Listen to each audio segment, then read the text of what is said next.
আলাদা হয়ে গেছে গাছের শিরা, পুষ্পস্তবক খুলে দিচ্ছে স্তবকতা। ঠিক এভাবেই গাছ হয়ে যাব আমরা, শরীরে সমাবেশ বাষ্পমোচনের মতো ক্রমাগত স্বীকারোক্তি। বিচ্ছিন্ন হচ্ছে, স্ন্যাক্স খেতে খেতে কামুক হয় সালাইভা, আর পদ্মপাতার উপর স্বচ্ছ হয় জল। কেমন সংলগ্ন হয়েও অশরীরে শুকতারার গায়ে মরে যাচ্ছে ক্রীড়া। ছুলে বিষাক্ত হব, না ছুলে অপাঙ্ক্তেও। দুটো পা যদি ভিন্ন ছন্দে হাঁটে, হাত ধরো। হাত গাছের ডাল থেকে দীর্ঘসূত্র খুঁজে নেবে। পাতার উপর তোমার প্রতিফলন হয় না, তাই জল বেছে নিয়েছি। জল অনির্বচনীয় কাঁদতে শিখিয়েছে। এই কবিতাটা পড়ার লোভ সামলাতে পারলাম না, কারণ আজকে আমার শব্দ মেঘের ভালার আসরে আমার বসার ঘরের অতিথি হিসেবে যাকে পেয়েছি, সে আমার মনের খুব কাছাকাছি। আজকে আমার বসার ঘরে আমার অতিথি হয়ে রয়েছেন কবি তানিয়া চক্রবর্তী। তানিয়া, তোমাকে অনেক অনেক স্বাগত জানাই আমার বসার ঘরে। তোমার এই কবিতার বইটা কিছুক্ষণ আগেই হাতে পেয়েছি, কিন্তু ওই আমরা তো নতুন প্রজন্মকে লিড করছি বলা যেতে পারে। তার কারণ লিডটা কেন এত কনফিডেন্টের সাথে বললাম, কবিতা একটা মাত্র মাধ্যম বা সৃষ্টিশীলতা একটাই মাত্র মাধ্যম যার মাঝে আমরা দৈন্যতাকে কাটিয়ে উঠতে পারবো।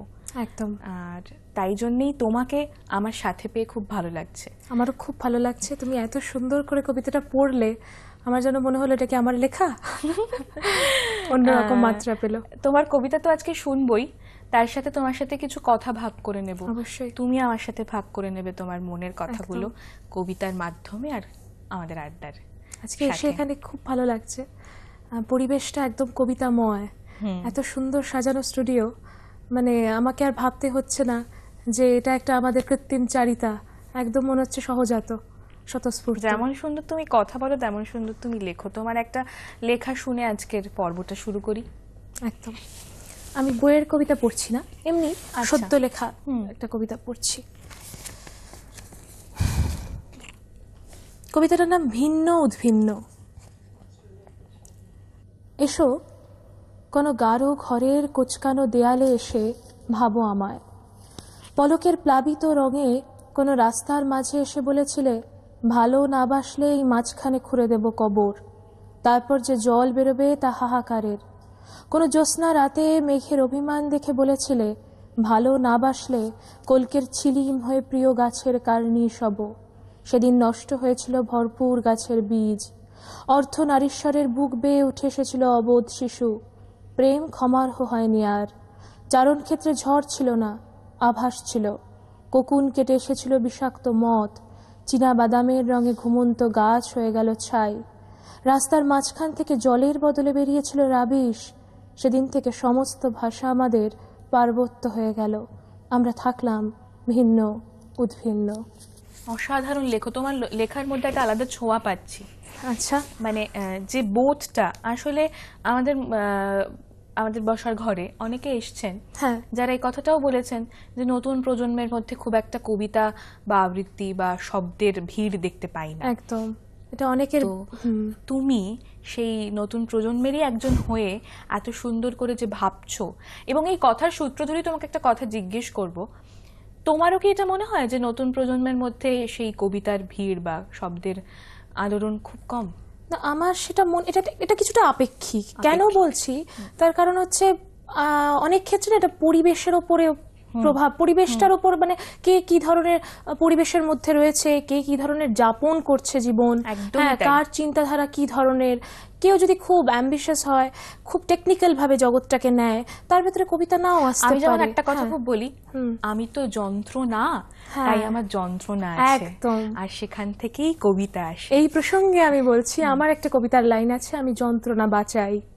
আমার মনে হয় আমার গায়ে কাটা দিল তোমার এই লাইনটা শুনে। মানে যন্ত্রণা না বাঁচালে আমার মাঝে মাঝে আগে জানো তো খুব মানে ছোটবেলায় বলতাম ঠাকুরকে যখন প্রে করতাম তখন বলতাম যে এটা খুব ভালো হোক, ওটা খুব ভালো হোক। পরবর্তীতে যখন আরো ম্যাচিওর হই তখন ঠাকুরকে এটা বলতে অসুবিধা হতো যে আমাকে দুঃখ দিও না, কষ্ট দিও না, এটা বলতে অসুবিধা হতো। মানে এখন হয় মানে বলতে পারি না, যেরকম চলছে সেরকমই চলুক। আমি খুব ভগবানকে বিশ্বাস করি তো আস্তিক, মানে ভগবান বলতে কোনো পৌত্তলিকতা নয়, আমি একটা এনার্জিকে বিশ্বাস করি। যেহেতু সায়েন্সের স্টুডেন্ট আমার মনে হয় পজিটিভ আর নেগেটিভ মানে সায়েন্সের। আচ্ছা তাহলে আমি একটা কথা জিজ্ঞেস করি, কবিতা কি কখনো তোমার কাছে একটা ঈশ্বরীয় চেতনা? অবশ্যই। আমার কবিতাকে তুমি কিভাবে দেখো? যেমন আমিও টুকটাক লেখালেখি করি, আমি যেমন কবিতাকে আমার সন্তান হিসেবে দেখি, তুমি কবিতাকে কিভাবে দেখো? দেখো, কবিতা আমার কাছে এমন একটা আশ্রয়, যে আশ্রয়টা আমার কাছে সব থেকে নিভৃতের আশ্রয়, যেটা আমার আয়না, লুকোনো স্নানঘর। হ্যাঁ, এরকম একটা মানে যেখানে আমি আমার সমস্তটাকে খুলে আমাকে নিজেকে সেই আয়নার সামনে দাঁড় করাতে পারবো। মানে যেখানে সব ক্ষেত্রে তো আমরা কিছু না কিছু অ্যাডজাস্ট করি, সন্তান হোক, স্বামী হোক, প্রত্যেক ক্ষেত্রেই কিছু না কিছু কবিতার সাথে কোনো কম্প্রোমাইজ আমার সেটা মনে হয় কবিতা, আমার কাছে কবিতা সেটাই যার কাছে আমি কিছু লুকোবো না। অসাধারণ বলেছো। মানে ওই যে বললাম যে যেমন সুন্দর তোমার কবিতা তেমন সুন্দর তোমার কথা, শব্দগুলো যেন ওই যে শব্দ মেঘের ভালা, ওই তোমার কথার শব্দে যেন আমরাও ভেসে যাচ্ছি। একটা কবিতা শুনবো। আরেকটা, আচ্ছা, বই থেকে কবিতা পড়ি।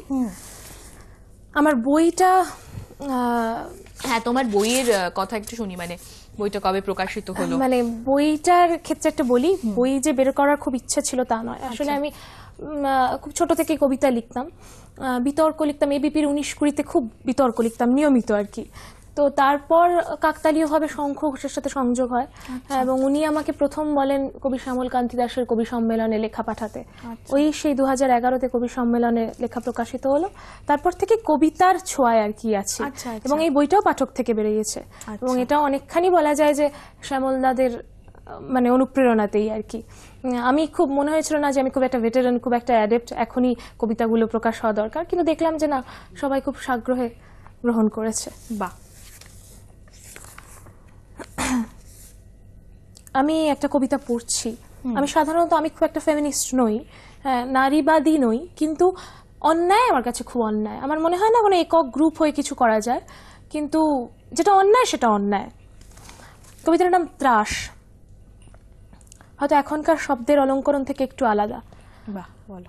সদ্য স্বপ্নজাত মেয়ের গালে ঝরে আভা, হাতে হাত রেখে কাঁপছে আয়ু, জাতীয় অরণ্যে বসে ঢাকে সন্ত্রাস, বয়ে যায় নির্বোধ স্বার্থ, আচম্বিতে এগোয় দ্বিমুখী তাড়না, পূর্বা পর এটো শৃঙ্খলা লুকোচ্ছে বর্জ্য, কম্পোস্ট সারের লোভে বাড়ে আগাছা, আগাছায় বিষ ফল, তুলতে গিয়ে অনাদরে ভরে গেছে তার বুক, ফেটে গেছে গোড়ালির বৃত্ত, রক্তশূন্যতায় রটে যায় গুজবের দুঃস্বপ্ন, স্বপ্নের নারীর তাই ঘোর গেছে কেটে, দুঃস্বপ্নের দেশ তার দলাদলি করে, এদেশে আইন নেই, আছে ডারউইন। খুব সুন্দর। আমি জানি তোমার কবিতা একটু একটু যা পড়তে পেরেছি বা তোমার কবিতার কথা শুনতে পেরেছি, তোমার কবিতার ধরনে একটা অদ্ভুত ওই পড়াশোনা আছে বা গবেষণা আছে, একটা গভীরতা আছে, খুব ভালো লাগছে। তোমার কবিতা নিয়ে বা লেখালেখি নিয়ে ভবিষ্যতে আরো কি করার ইচ্ছে আছে? আমি একটা বলি কথা, সেটা হচ্ছে যে কবিতা নিয়ে চেষ্টা করব, কবিতা নিয়ে ভাববো, কবিতা আমাকে কি দেবে, কবিতার জন্য কি করব, এটা আমি ভাবি না। মানে কবিতা আমার কাছে এতটাই কাছের আত্মীয় নয়, মানে আমার আত্মার একটা বলতে পারো যে আরেকটা, হ্যাঁ আরেকটা তোমার, একদম একদম। তো সেই জন্য কবিতা নিয়ে মানে কবিতা যেমন করে আসবে তার জন্য জীবনটাকে যাপন করব, আমার শুধু মনে হয়। মানে আমার যেমন একটা কথা খুব মনে হয় যে, যদিও আমি তোমাকে কথা না বলতে দিয়ে তোমার মুখের কথা কেড়ে বলে ফেললাম, তার কারণ তোমার মনের সাথে আমার মনের এত মিল পাচ্ছি যে এই কথাটা না বলে আর পাচ্ছি না। ওই তোমার মতো করে আমিও খুব ভাবি যে কবিতার জন্য আমি সব দেব, কিন্তু কবিতা আমায় কি দেবে এটা না ভেবে বরঞ্চ কবিতাকে আঁকড়ে ধরে রাখবো। আমি যেটা ভাবি যে যখন আমি থাকবো না তখন তো কবিতাই আমার হয়ে থাকবে। সেটাই সেটাই। এবার বলো। মানে সেই প্রসঙ্গেই বলছি যে ওই কবিতা, এই জন্য আমি ভাবি যে কবিতা আমাকে কি দেবে বা কবিতা নিয়ে আমি কি করব ভবিষ্যতে, মানে কবি হবে, খুব বড় হয়ে খুব ভালো লিখবে, খুব নামডাক হবে, পরিচিত হবে, এটা আমার কাছে খুব অ্যাবসার্ড মনে হয়। হ্যাঁ, সেটা হয়ে যেতে থাকে যদি সে ভালো লেখে, আলটিমেটলি হয়ে থেকে থাকে, কিন্তু আমার খুব মনে হয় না যে এটা কোনো, সেটা না হয় তোমার কবিতা যাপনের নিয়মেই হ্যাঁ মানে হবে। একদম। আমি একটা জিনিস মনে করি, যেমন আমার খুব মনে হয় এই জিনিসটা, ল্যাবরেটরিতে বিভিন্ন রকমের যে আমাদের জিনিসগুলো থাকে, প্রত্যেকটা পরীক্ষামূলকভাবে আমরা পরীক্ষা করে দেখি এবং রিয়েকশনগুলো দেখি কি হয়। আমার মনে হয় আমরা প্রত্যেকটা একটা ল্যাবরেটরি চিফ, যেন মানে প্রত্যেকটা মুহূর্তে ভগবান পরীক্ষা করাচ্ছে, আর সেই পরীক্ষাটার উত্তর দেওয়ার জন্যই যেন এই সত্তাটা দিয়েছে। একটা কবিতা শুনবো। আচ্ছা,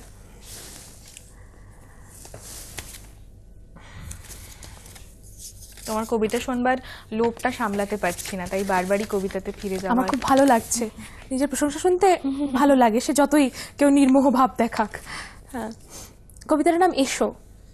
এসো তোমাকে বসাই রাক্ষসের কল্পনায়, এসো তোমাকে গাছ থেকে টেনে আনি শিকড়ে, তুমি গুচ্ছ না প্রধান, তার সিদ্ধান্তে গুদাম ঘরে বসে মজ্জা মাপি, ভাবি কতদিন পর সম্পূর্ণ হলুদে ভরে যাবে তোমার অস্থি, যত কম সময় তত দ্রুত ভালোবাসবো তোমায়, অর্কিডের ভেলা মেনে পেঁচিয়ে রাখবো ইচ্ছা, বায়বীয় বিষাদ ঠেলো তার আগে ক্লিপ চুম্বন, এসো তোমাকে বসাই চোখের পাতায়, আসলে যে মৎস্য জীবন আমি চাইছি তা কোনো বিভক্ত দ্বীপের আদেখলা নারীর, আমার ঠোঁট তোমার উদ্বায়ী কল্পনা, ওখানে নিজেই নিজের মৃত্যু রেখেছি এখন, কতখানি পুরলে তুমি চিৎকার করে বলবে ভালোবাসা তোমায় গুটি পোকা অবস্থায় মেরে ফেলেছে, এসো তোমাকে বসাই মৃত তুত গাছের নিচে।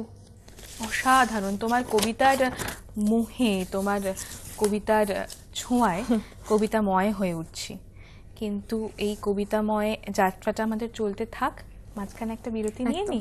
চলো, একটা বিরতি নিয়ে ফিরে আসছি আরো কবিতাময়, কবিতাময়ী হয়ে উঠতে। সঙ্গে থাকুন।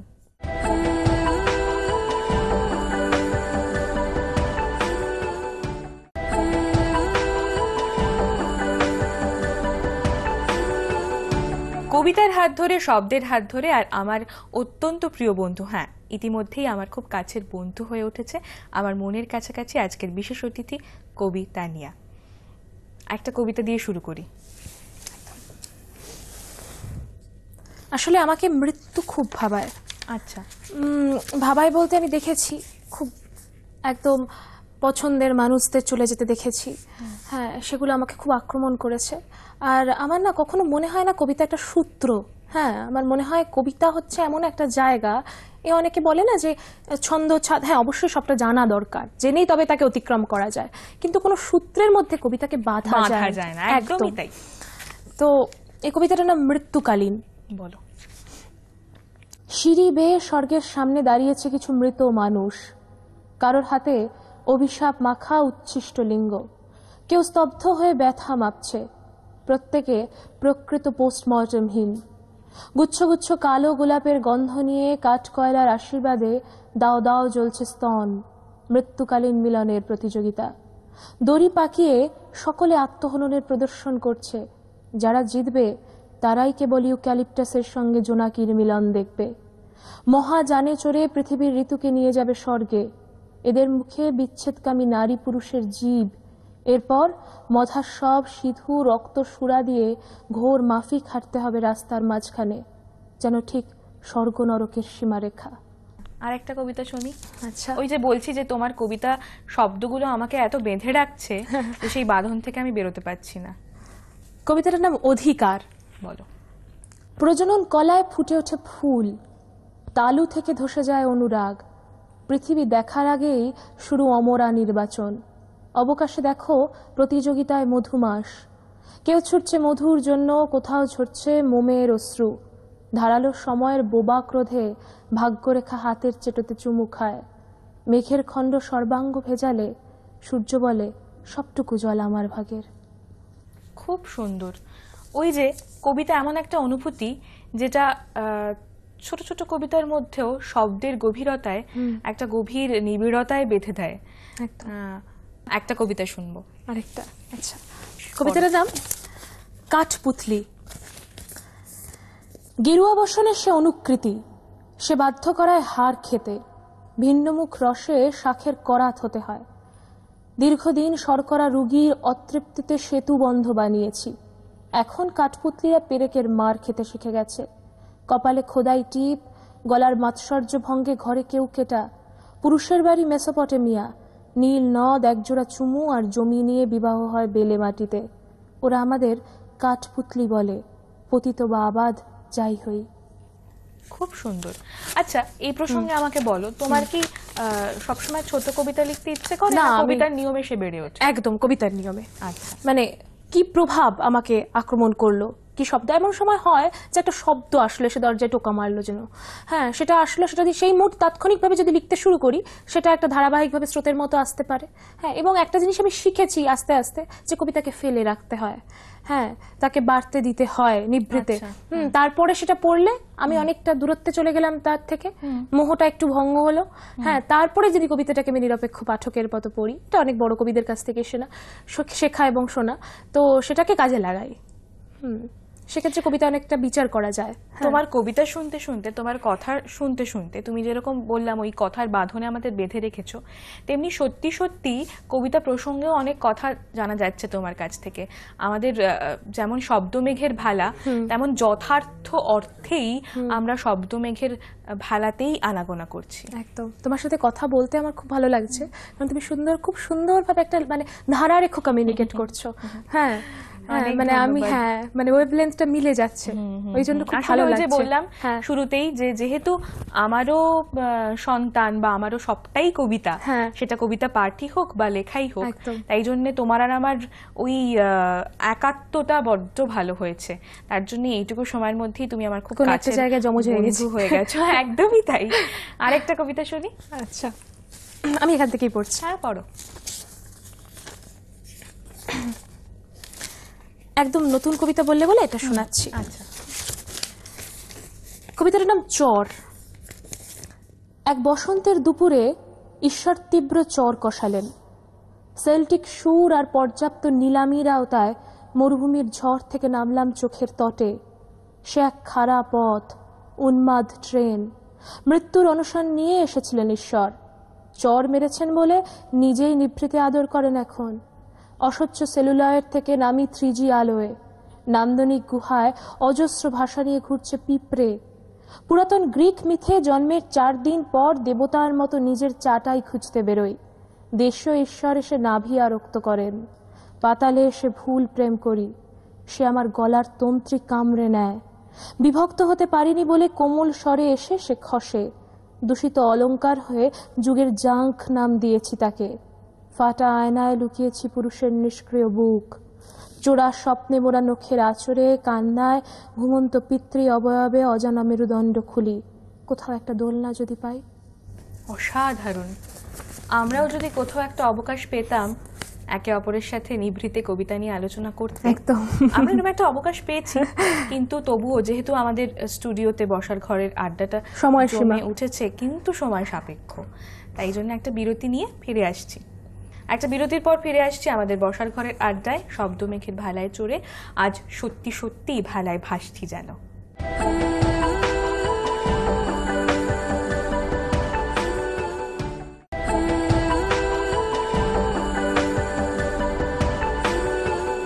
একটি বিশেষ কবিতা। আগুন, ঈর্ষা, রমণ, প্রপাত। বক ধর্ম থেকে উঠে আসে যুবক। তার কাছে যাওয়া নারী চূড়ান্ত প্রেম থেকে নামে বিভীষিকায়। যত সহ্য তত কুঞ্চন। যারা বুঝতেও পারে না তারাই বোঝায় অনেকটা। অশালীন শব্দ ঠোঁট থেকে নাভি ছুলে প্রেম আচমন করে পাক। এক দীর্ঘ দুঃস্বপ্ন। রাস্তার কলে দাঁড়ানো স্ত্রী, মা হলে সুবাদে নামে চরিত্রহীন গন্ধ। আগুন, ধ্বংস, রমণ, উন্মাদ। মধ্যরাত পেরিয়ে গেলে বিশ্বস্ত চুলের বোকা মেয়ে লিখে রাখে বেহায়ার ইতিহাস। আর হাঁস জলের কুটচালে হাসে। যে দান ঝুলে গেছে দীনতার কাছে, সেখানে যুদ্ধের আগে বুক দেখো, স্তন নয়। কে তোমার নাম ধরেছিল, কে তোমার মুখে পায়েস দিয়েছিল, সে তোমার অতৃপ্তিতে আজ খেচর হয়ে গেছে। তারই মাংস পোড়াও মারুনদের মতো। তোমাকে ধরবে না প্রাগৈতিহাসিক পুলিশের দল। কাঁটাতার ঘেরা এ বাগানে যে প্রেম ছিল তা তুমি খিদের নেশায় টেরও পেলে না। হে অশ্লীল, দীর্ঘ মূর্খামি জুড়ে তোমার বিকৃতিরা পতাকার মুখে লিঙ্গ এঁকে দিয়েছে। অসাধারণ। ও, আমরা তো বিরতির পর ফিরে এসেছি, কিন্তু এত